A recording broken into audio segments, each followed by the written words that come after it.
GangRadio.com.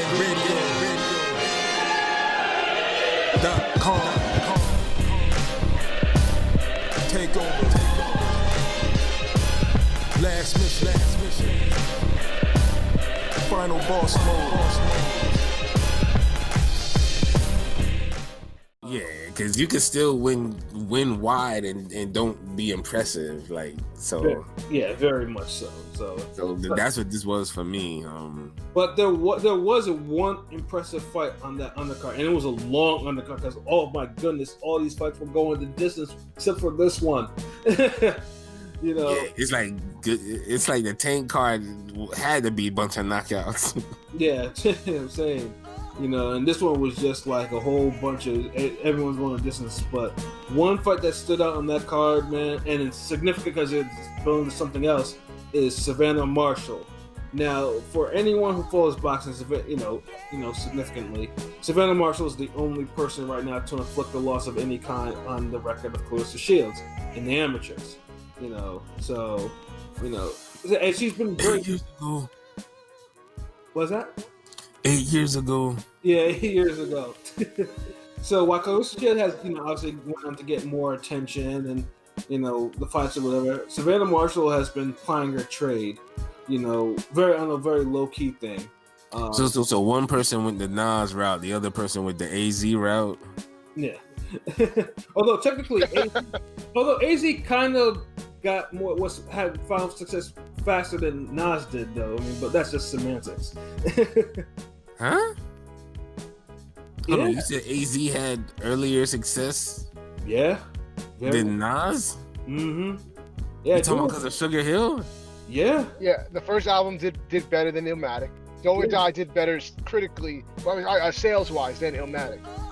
Yeah, because of the big radio single. That was like one of the first of its kind, but like Nas always had the critically acclaimed before AZ, so like but, wow, that's the first time I ever heard this shit. Wow. Yeah, no, Do or Die had that and it had the big commercial. Like, I mean, there was nothing commercial about Illmatic, but Sugar Hill pushed Do or Die to go faster than Illmatic did. That's for sure. You know, that shit went gold. You know, so I mean.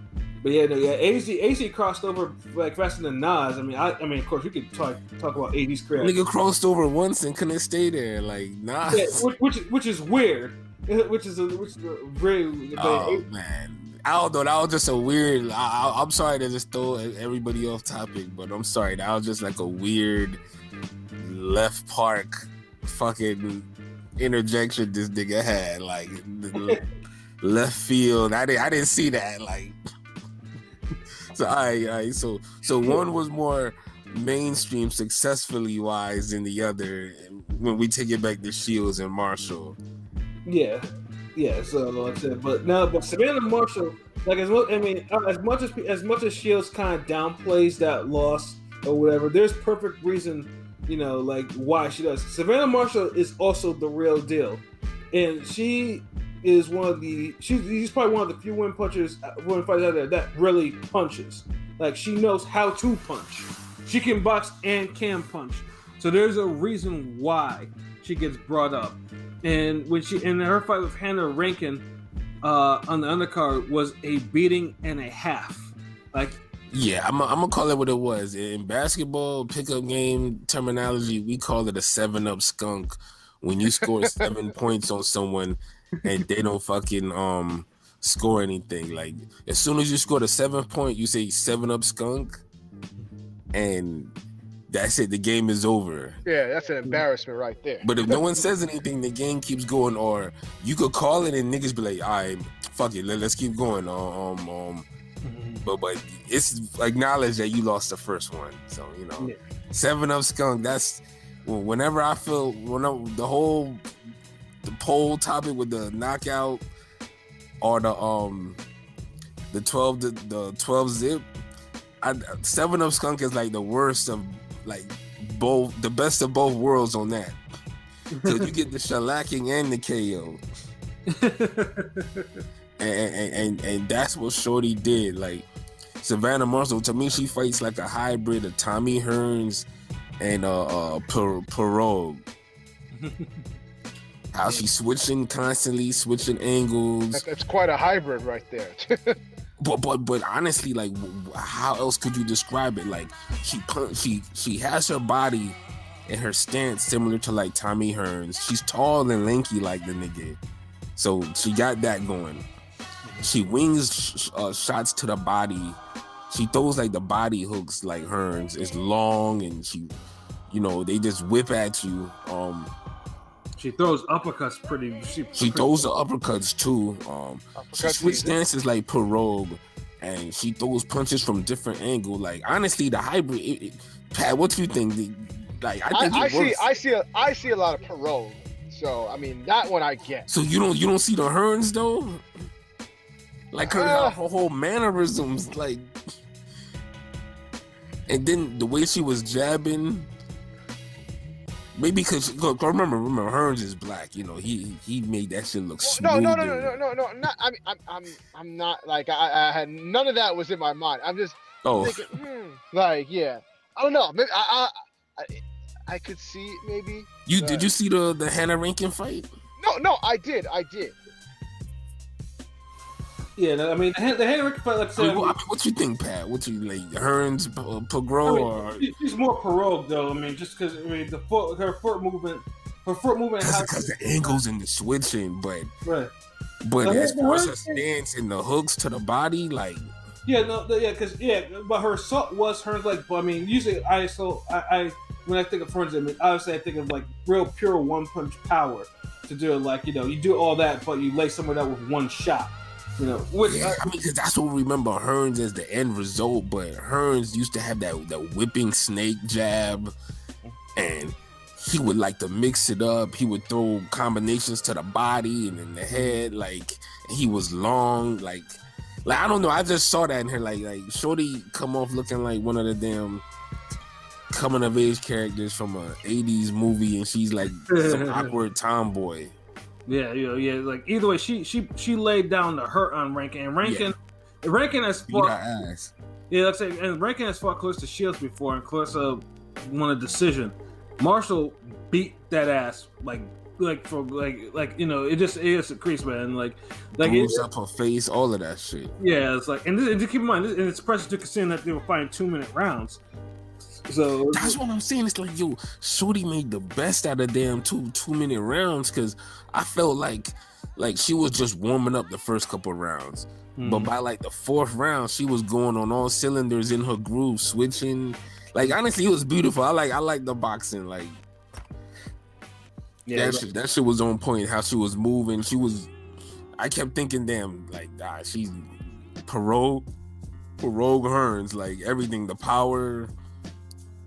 The familiarity with the offense, and how like she knew what punches were coming, and then she pretty much kind of stopped the Shorty from punching back. Yeah, and that was impressive. Like, let's say you just don't see that in a lot of women fighters like that, especially that type of combination. So, it was, and she's finishing them within 2 minutes. Like she's an efficient puncher. So it's just like. But she's digging the body though too. Like to me, like somebody could say Serrano. Somebody could say someone like Serrano hits harder. But Serrano's more in your face, blitz you, but like in an aggressive boxing way. Right. Like Hannah Marshall, like Savanah Marshall, she seemed like she kind of takes her time, but then speeds up the time. Like she takes her time, but she systematically beats you up where, like, she might not blitz you like Serrano, but you almost end up getting a worse beating. Yeah, I mean, if that makes sense. Like, well, it does make sense, and she's consistent with that too. Like in the other fights I've seen her in. So I mean, right now, that fight picked her up, a middleweight title, a vacant middleweight title.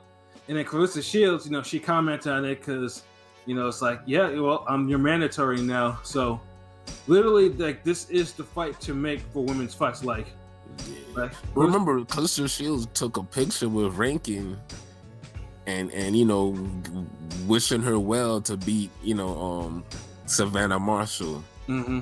So she was interested in the fight before it happened. Like I seen that on I think Instagram. Yeah, she was, and yeah, I think now, and we've always talked about Claressa Shields, like the type of interest that like she needs an actual fight, like a real interest fight. This is it.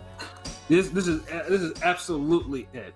Like Claressa Shields, like I mean, and from what I understand, like she's already I think asked Eddie Hearn for the contract. Yeah, because she said she's been campaigning for the fight, but let me be honest, man. Like, she hasn't been vocally campaigning for this fight. Like, no, there's been more shit said about Ali and other people than I feel like the whole Savanah Marshall angle been worked. Like that fight, like it needs to start it needs to start growing some legs. Like, right. Like I think Shields needs to really start calling her out and getting like ridiculous with it, cause right, like I said, because there's a backstory. I mean, it has everything that involves. Like you gotta strike while the iron's hot. So I mean, she'd be fool not to ask Eddie for that contract and try to set something up for it. Because I seen a little video on Twitter where I think she's in the car. I think it was Halloween or one of them, because she was kind of dressed up as Harley Quinn or some shit. And she was saying how she always been asking her for the, like, yo, you give me that fight, I love you forever. Like, I punched him in the stomach at the airport or some shit one time, let him know I'm serious. A little tap, like, damn. Talking about her to sell you a wet dream, like, I like him, he's a cool guy, but he got personality. Like, I'm like, I feel you, yeah. But back to Marshall, like, no Eddie Hearn. We don't need an Eddie Hearn profile. Yeah. Like, I know it's 8 years ago. 8 years is a long time ago, but I mean, if it becomes where it's relevant now, then you got to make this fight, like. Yeah, you gotta make it now. Like, like I said, I mean, if you want to call yourself the GOAT or whatever you want to call yourself, Savanah Marshall's there. She has a zero. She'll be a good name. Like, you want to show that you've improved over the time, and you guys are in your primes. You make the fight, you make it happen. So yeah, because I just think it'll be entertaining, and Savanah Marshall has like the highlight reel KOs and stoppages, and where you could really market this shit on point. Like, you can. Like, but if somebody wanted to build up the fight some more, like, add some marination, I wouldn't mind seeing, them on the same card together, or Marshall fighting again, or having a defense of the title and Shields getting a fight, because I don't know if she has a fight set up yet, but no, she does not. I wouldn't mind her getting a fight first and then going into the Savanah Marshall fight. It kind of I honestly don't get the. I don't feel the energy that Shields wants to do that. Like, Shields hasn't been. I mean, she fought earlier this year in January. Obviously, it's not. Oh yeah, she did. That felt like so long ago. Yeah, no. But I mean, look, hey, if she wants to get it on right now with Marshall, then hey, I'm all for it. I wouldn't say no, but I'm just saying, like, I feel like the fight could be built up a little more. But if they sign the fight and say, look, they signed it now or by the end of this year, and they say, look, we're gonna fight in March or April, then that's well enough time to build it up to a big ass event. Word. Oh yeah, P just fell off. Yeah, no, I'm see. He's not back yet. So it's just like, so yeah, but yeah, Marshall is the real deal, and like I said, a fight with her and Claressa Shields will go a long way. Like, yeah. To me, it's the biggest fight in women's boxing. The only other fights I think that's big in women's boxing are on the same level would be Katie Taylor and Amanda Serrano. Right, if they ever, if they come to terms again. If they ever come to terms. If not, Serrano and Pursoon, shit. Yeah, you know what I'm saying. I'll take that. Like, I'm not too hyped about Breakers, McCaskill rematch. I feel like McCaskill won clean the first fight, but fuck it. If y'all want to run it back, go ahead. Well, they're gonna run it back, yeah, because the first Breakers, she was gonna retire, but she's like, you know what? Nah, I'm gonna trigger my rematch clause. So yeah. I mean, shit, if you know, it's not like she got straight up slaughtered. Like she was, winning the second half. Yeah, so sometimes age catches up with you. So yeah. And Shorty was fighting her rough as hell too, like them angles and them punches. So yeah, those were hunger punches. Yeah, word. So yeah. So if you fuck with ring game, we fuck with women's boxing. So and we'll definitely, like I say, as things develop for that, we'll definitely let you know and more of our opinions on it. Because like I said, women's boxing is on the come up. So y'all need to get on board, and get to know some. We've been on a come up the last 3 years, but I feel like we need to really peak with like a big fight. Exactly. Like one that kind of, brings both nations together and shit. Like, yeah. Like, so we got Shields and then we got Savanah Marshall. Like that definitely needs to happen in 2020. Indeed. So yeah, but yeah, like she was definitely the highlight on the Usyk Jazar card. I mean, it was just like, like serious props for that fight. And then, like I said, we hope that that's not Usyk. That's how you break somebody down. Mm-hmm. Yeah, word. Yeah. Like whipping the body shots, all of that shit, throwing to the head, lead rights, like yeah, that shit was systematic. Yeah, it did it in style too. Like I don't want to hear no one complain about damn 2 minutes ain't enough to knock somebody out. Shouldn't me. It almost felt like it was too long. I'm like, next round. Oh man, but like I said, that card was too long, but she was definitely a highlight. And of course, like I said, there was a lot more boxing that